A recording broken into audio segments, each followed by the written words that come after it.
Hello student, हम एक नई एनर्जी के साथ लेक्चर नंबर 2 को स्टार्ट करते हैं पॉलिनोमियल का। और एक्सरसाइज 2.2 है। फर्स्ट लेक्चर में मैंने 2.1 एक्सरसाइज को कंप्लीट करा दिया था। तो 2.2 एक्सरसाइज में हम ये सीखेंगे कि अगर हमें कोई क्वाड्रेटिक इक्वेशन गिवन हो और सम ऑफ जीरोज और प्रोडक्ट ऑफ जीरोज निकालना हो तो उसके लिए प्रोसेस क्या होगा। उसके बाद सेकेंड मेथड होगा कि अगर हमें जीरोज गिवन हो और क्वाड्रेटिक पॉलिनोमियल निकालना हो तो उसके लिए मेथड क्या होगा। इन दोनों ही कॉन्सेप्ट पे बेस्ड होगी एक्सरसाइज 2.2। और उनमें फॉर्मूला हमें क्या याद रखना है। अगर देखो क्वाड्रेटिक इक्वेशन पता है और जीरोज हमें निकालना है, यानी सम ऑफ जीरोज और प्रोडक्ट ऑफ जीरोज निकालना है, तो उसके लिए फॉर्मूला होता है माइनस कोफिशिएंट ऑफ एक्स, यानी कोफिशिएंट ऑफ एक्स और upon coefficient of x square. Coefficient of x कितना है B, coefficient of x square कितना है ए। फॉर्मूला हो जाता है अल्फा प्लस बीटा, डायरेक्टली आएगा माइनस बी अपॉन ए। और अल्फा इंटू बीटा यानी product of root constant term upon coefficient of x square.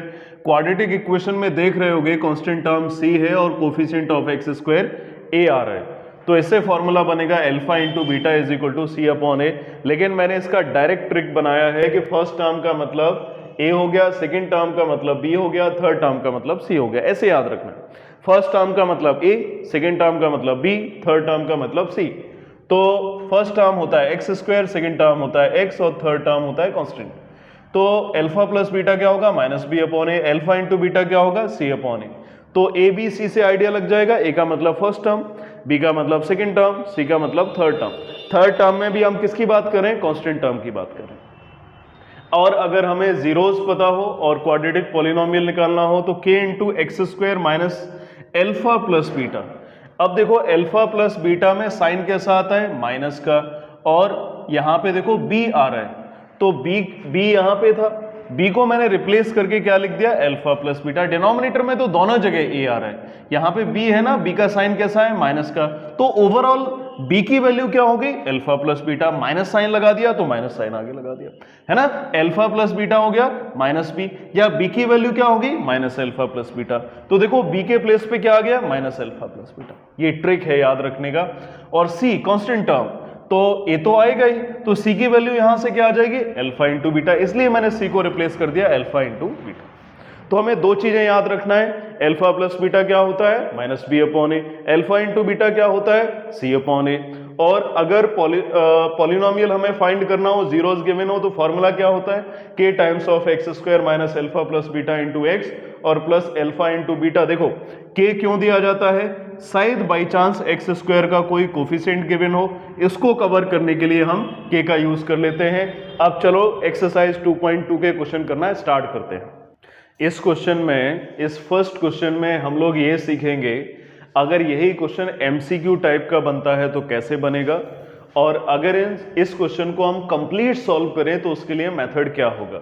तो सबसे पहले कंप्लीट मेथड समझते हैं, उसके बाद एमसीक्यू में अगर ये क्वेश्चन आता है तो कैसे सॉल्व करोगे, क्वेश्चन क्या बनेगा, प्रोसेस क्या होगा, ये सारी चीजें हम क्लियर करेंगे। पहले क्वेश्चन को देखते हैं। ये एक क्वाड्रेटिक पॉलिनोमियल है, यानी एक फंक्शन है और x का वेरिएबल है, इसलिए लिख दिया fx। अब ये क्वाड्रेटिक एक्सप्रेशन है और हमें इसके जीरोस निकालना है। जीरो का मतलब रूट्स और रूट्स का मतलब क्या होता है सॉल्यूशंस। तो हमें इसके सॉल्यूशन निकालना है। मल्टीप्लाई करने से 8 आ जाए, माइनस करने से 2 आ जाए, ऐसे हमें दो नंबर देखना है। तो इसका मतलब ये दो नंबर 4 और 2 होंगे। 4 और 2 का हम माइनस करें तो 2 मिलेगा, 4 और 2 का मल्टीप्लाई करें तो 8 मिल जाएगा। fx x square minus 4x और minus minus plus 2x minus 8 आ गया। Then fx is equal to, अब हम इसके पेयर बना लेते हैं। तो पेयर बनाएंगे x माइनस 4 आएगा और प्लस 2x माइनस 4 आएगा, और देन अगेन हम पेयर बनाएंगे इसका।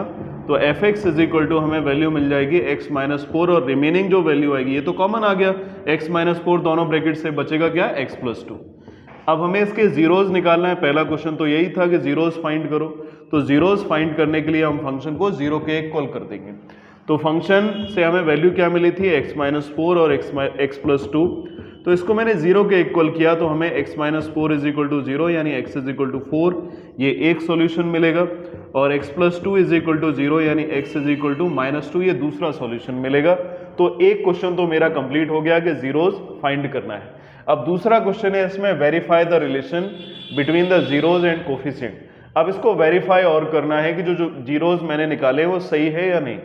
तो इसके लिए हम एक काम करते हैं, let alpha and beta be the zeros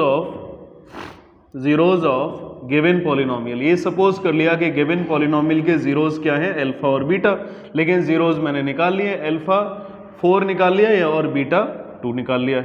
यानी अल्फा को हम एज्यूम कर लेते हैं 4 और बीटा को एज्यूम कर लेते हैं -2। क्यों एज्यूम करेंगे? क्योंकि ये भी जीरोज थे और ये जीरोज मैंने सपोज कर लिए, दोनों एक ही बात होगी। यानी अल्फा कितना आ गया 4 और बीटा हमें कितना मिला -2।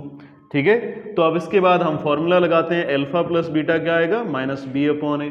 ठीक है, अल्फा प्लस बीटा क्या होता है फॉर्मूला, अभी मैंने बताया था -b/a। तो अल्फा की वैल्यू क्या है 4 और बीटा की वैल्यू है -2, लेकिन b क्या है, b मैंने क्या बताया था, सेकंड टर्म का वैल्यू। तो सेकंड टर्म का वैल्यू क्या है -2। ये सेकंड टर्म का मतलब कोफिशिएंट से होता है और a का वैल्यू था 1, तो 4 - 2 = 2, तो 2 = 2 आ गया। तो एक कंडीशन तो वेरीफाई हो गई सम ऑफ रूट्स वाली, ये सम ऑफ रूट्स वाली कंडीशन थी। ठीक है, अब प्रोडक्ट ऑफ रूट से भी हम निकाल के देखते हैं। प्रोडक्ट ऑफ रूट होगा अल्फा इंटू बीटा, ये फॉर्मूला मैंने बताया था c/a। तो c का मतलब होता है थर्ड टर्म, पहले अल्फा का वैल्यू था 4 और बीटा का वैल्यू था -2, तो c का मतलब थर्ड टर्म -8 और a का वैल्यू आएगा, x² का कोफिशिएंट है नहीं, इसका मतलब 1 है, -8 = -8। तो सम ऑफ रूट और प्रोडक्ट ऑफ रूट दोनों वेरीफाई हो गया। इसका मतलब जो मैंने जीरोज निकाले थे वो करेक्ट थे, तो इसका मतलब जो मेरा सॉल्यूशन है वो वेरीफाइड हुआ। तो अब पूरा प्रोसेस समझना है। तो सबसे पहले अगर ये पूरा क्वेश्चन आता है, तो अगर सब्जेक्टिव क्वेश्चन पेपर बनता है तो उसमें हम लोग क्या करेंगे, सबसे पहले क्वाड्रेटिक इक्वेशन के फैक्टर करके जीरोज निकाल लेंगे और जीरोज निकालने के बाद अल्फा और बीटा के एक एक जीरो इक्वेट करा देंगे, जिससे अल्फा इसके अकॉर्डिंग आ गया 4 और बीटा आ गया -2। उसके बाद फॉर्मूला, ये फॉर्मूला जरूर याद रखना है, अल्फा प्लस बीटा = -b/a, जिससे लेफ्ट = राइट आ गया, अल्फा इंटू बीटा = c/a, जिससे लेफ्ट = राइट आ गया। अब क्वेश्चन आता है कि अगर एमसीक्यू टाइप क्वेश्चन आया तो उसमें क्या करेंगे। अगर एमसीक्यू टाइप क्वेश्चन आया तो केवल इतना ही पूछा जाएगा, find the zeros of the polynomial. Verify MCQ में कभी नहीं पूछे जा सकते, ये खुद भी समझ रहे होगे। तो हमें क्या करना होगा, यहीं तक सॉल्व कर देना होगा, जीरोज बस निकाल देने होंगे, वेरिफिकेशन यहां से स्टार्ट होता है। ठीक है, तो केवल फैक्टर करोगे, फैक्टर करने के बाद फंक्शन को 0 के इक्वल करोगे, क्वाड्रेटिक इक्वेशन है, नंबर ऑफ सॉल्यूशन 2 आ जाएंगे, क्वेश्चन कंप्लीट हो जाएगा। पेपर के लिए यही है अगर एमसीक्यू टाइप का आता है, और अगर पूरा क्वेश्चन प्रॉपरली कंप्लीट करना है तो ये पूरा मेथड है। अब हम इसका एक और पार्ट करते हैं, सेकेंड पार्ट। तो ये u के टर्म में एक क्वाड्रेटिक पॉलिनोमियल है, तो इसको ले लिया fu। ठीक है, अब fu = इससे हमें कॉमन देखना है, तो 4u कॉमन ले लिया मैंने, 4u इंटू, तो बचेगा इससे u+2। अब इसका अगला स्टेप ही होता है कि हमें जीरोज निकालना है, इसके बाद सॉल्विंग होगी नहीं, तो fu = 0 आ गया, देन 4u u+2 = 0, 4 0 में चला जाएगा, देन u = 0 और u+2 = 0, तो जिससे u 0 आ ही गया है और u सेकेंड -2 आ जाएगा। तो इससे क्वाड्रेटिक पॉलिनोमियल था u के वेरिएबल में, तो u के हमें 2 जीरोज यानी सॉल्यूशन मिल गए। तो लेकिन जीरोज अल्फा एंड बीटा हम एज्यूम कर लेते हैं, यहां से ये वेरिफिकेशन है। अगर एमसीक्यू टाइप क्वेश्चन आएगा तो केवल जीरोज पूछे जाएंगे, यहां तक कंप्लीट करना, क्वेश्चन का जो आंसर है वो कंप्लीट हो जाएगा, ऑप्शन मैच कर जाएगा, टिक लगा देना। ठीक है, लेकिन अगर क्वेश्चन कंप्लीट करना है तो इसके बाद वेरिफिकेशन है, यहाँ से अल्फा एंड बीटा भी जीरोज ऐसा एज्यूम कर लिया ऑफ पॉलिनोमियल, जो भी पॉलिनोमियल गिवन है उसके ये जीरोज हैं। तो अल्फा ये भी जीरोज थे, तो ये भी जीरोज हैं, तो फर्स्ट जीरोज अल्फा 0 हो गया और बीटा -2 आ गया। फॉर्मूला लगाया अल्फा प्लस बीटा -b/a, मैंने फॉर्मूला बताया था, b का मतलब सेकेंड प्लेस वैल्यू और a का मतलब फर्स्ट प्लेस वैल्यू, c का मतलब थर्ड प्लेस वैल्यू। इसमें कांस्टेंट टर्म तो है नहीं, तो लेकिन सपोज कर लिया अपनी तरफ से 0 होगा, तो अल्फा का मतलब 0 और बीटा का मतलब -2। b का वैल्यू देखो कितना आएगा -8 और a का मतलब फर्स्ट प्लेस वैल्यू 4 आएगा, तो -2 4 2 जा 8, तो -2 = -2। ये SOR आ गया, यानी सम ऑफ रूट्स आ गया, यानी सम ऑफ जीरोज आ गया। अब हम इसके बाद POR और निकालेंगे, product of roots. Product of root जैसा जानते हो अल्फा इंटू बीटा होता है c/a, तो अल्फा का वैल्यू था 0 और बीटा का वैल्यू था -2, ठीक है। और यहाँ से देखो सी का वैल्यू कांस्टेंट टर्म है ही नहीं इसमें, तो 0 सपोज कर लिया था, और ए का यानी फर्स्ट प्लेस वैल्यू 4 है, तो 0 = 0, ये भी वेरीफाइड हो गया, यानी जो मैंने जीरोज निकाले थे वो एकदम करेक्ट है। तो ये रिलेशनशिप से जो मैंने कंडीशन निकाली थी उससे भी वेरीफाइड हो गया। जैसा मैंने बताया एमसीक्यू आएगा तो केवल फैक्टर करके जीरोज निकाल लेना है, कंप्लीट हो जाएगा। और अगर वेरिफिकेशन निकालना चाहते हो, ठीक है, तो वेरिफिकेशन निकालने के लिए पूरा प्रोसेस करना पड़ेगा। मुझे लग रहा है ये प्रोसेस क्लियर हो गया होगा क्वेश्चन नंबर फर्स्ट का। इस एनसीईआरटी में 2.2 एक्सरसाइज का एक और क्वेश्चन है, हम उस क्वेश्चन को आगे देखते हैं। क्वेश्चन नंबर सेकेंड को हम लोग समझेंगे। Find the quadratic polynomial each with the given numbers as the sum and the product of its zeros respectively. Quadratic polynomial को हमें फाइंड करना है और सम और प्रोडक्ट ऑफ जीरोज गिवन है, तो सम ऑफ जीरोज यानी जीरोज मैंने सपोज कर लिया अल्फा और बीटा होंगे, तो सम ऑफ जीरोज हो गया 1/4। क्वेश्चन में बोला है सम ऑफ जीरोज और प्रोडक्ट ऑफ जीरोज गिवन है, तो क्वाड्रेटिक पॉलिनोमियल फाइनली हमें फाइंड करना है।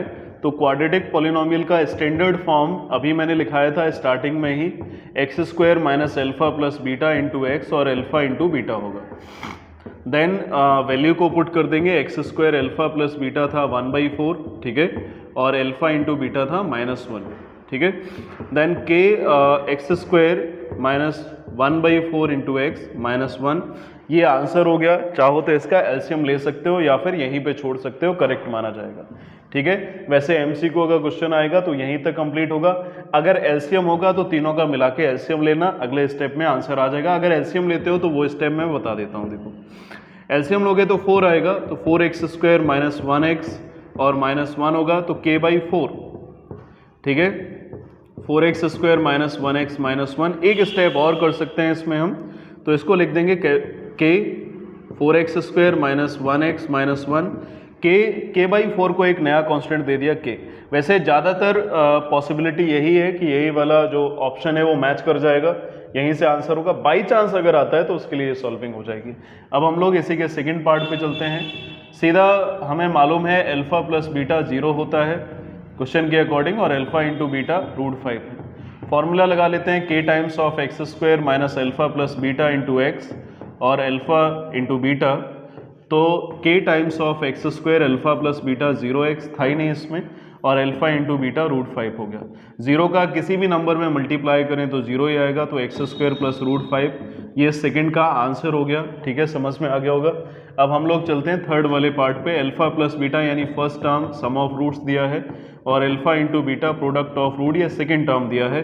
तो क्वाड्रेटिक पॉलिनोमियल का स्टैंडर्ड फॉर्म होता है k² - अल्फा + बीटा × x और अल्फा × बीटा, ठीक है, और k × x² ऑफ -1/4 × x और 1/4, ठीक है। वैल्यू को पुट कर दिया अल्फा + बीटा और अल्फा × बीटा के प्लेस पे, k times of x² + 1/4x + 1/4, ये आंसर हो गया।